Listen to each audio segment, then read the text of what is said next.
Hey, everybody, I'm Dr. Seth, psychologist. Why is it so hard to leave a really toxic relationship? Why can't somebody walk away? Why can't somebody separate from something that deep down, a lot of the time, they know is not good for them? Why? Well, one of the reasons has to do with something that is called cognitive dissonance. So, cognitive dissonance was first discussed by a social psychologist named Leon Festinger, and it's a concept that has held up for decades and is obviously still discussed today. So, cognitive dissonance, what is it? When does it happen? Cognitive dissonance. Okay, let's start with the word dissonance. Dissonance, one of the meanings is a disagreement between two things, a disagreement. Okay. So with cognitive dissonance, there is some type of disagreement. And cognitive, of course, refers to thinking. So here's what is required for cognitive dissonance either two, holding two contradictory beliefs, or holding a belief and also engaging in a behavior that are contradictory. If you look at the two different thoughts, for example, that a person may have that are contradictory, they don't make sense. They contradict each other. Or if you look at someone who is engaging in a behavior and then has a belief that is just really opposite, again, it doesn't make sense logically. So, what happens? Our minds want us to have some sort of cohesion, want some sort of consistency. So, what happens in such a case is there is something called cognitive dissonance, where your mind wants to resolve the disagreement, the conflict, the dissonance. Okay. The mind then comes up with ways that you can reduce the sense of discomfort that anyone would feel when they see themselves or feel themselves doing something that's contradictory. Deep down, the idea is that we as human beings we gravitate towards, we revert back or want to revert back to some sort of sense of consistency. So we engage in any number of things, and I'm going to talk about one example to basically reduce that sense of anxiety or discomfort when there is that disagreement. So, how does this relate to relationships? Well, here's a very simple example. You, let's say, are in a relationship that you really deeply feel is not good for you. It's not just a one time thing, as a pattern. You know, gosh, I don't think I should feel as upset as often as I do and as deeply upset as I do in this relationship.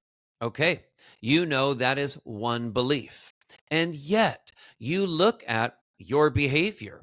And if you're not leaving the relationship, if you're not doing what you need to do to end the relationship, well, clearly you're aware you're staying. So you see your behavior. I'm staying in this relationship. And yet, on the other hand, I clearly believe this relationship is bad for me.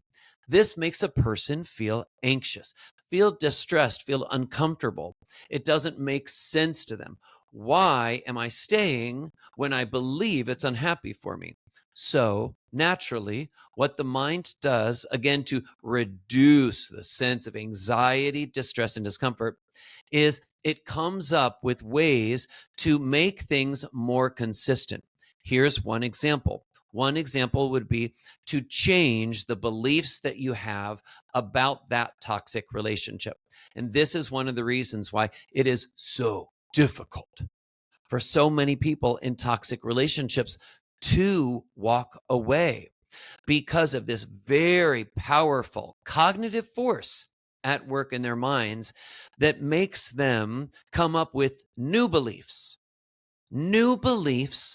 that often rationalize why they stay or justify why they stay or minimize why the relationship is bad for them. They minimize it.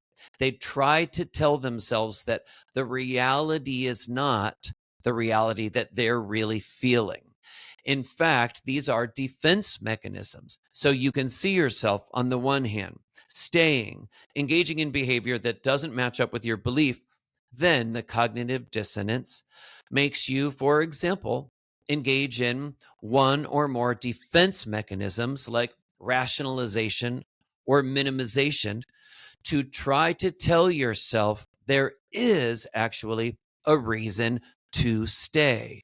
So once you find that you've changed your beliefs and that it's not as bad to stay in the relationship, well, then when you stay in the relationship, you don't feel as bad about it. You don't feel as anxious about staying. You don't feel as distressed about staying. Now, what's interesting is another thing that people will often do in toxic relationships. They have someone in their life who really doesn't want them to stay in the toxic relationship. They want something better for the person that they care about. The thing is, being around that person who cares about you, but wants you to change your behavior, which is a major change to leave or to walk away from a relationship.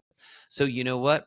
If being around that person causes you to hear that message more, it's going to make you feel pressure to change your behavior. So, you guessed it. What does a person in this situation often do? Well, they stop being around that person so much.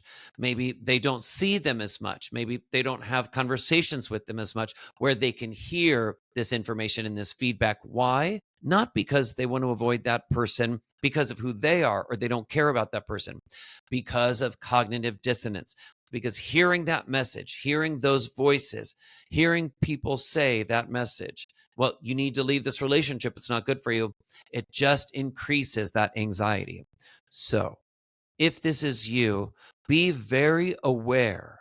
Try to be very aware of that tendency that you may engage in to try to minimize or rationalize, to change your beliefs about why you stay in this relationship, even if the relationship is not good for you. Be very careful about that.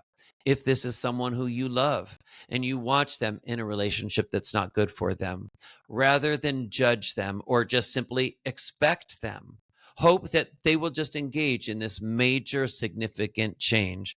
It can help you to understand one of the major serious psychological reasons, psychological cognitive forces at work that can keep someone in a relationship, that makes it hard for someone to walk away from a toxic relationship. Okay. I'm Dr. Seth, psychologist, and I also have other videos here on my YouTube channel, Dr. Seth, psychologist, on relationship and just other life issues. I sure hope that this and others are helpful.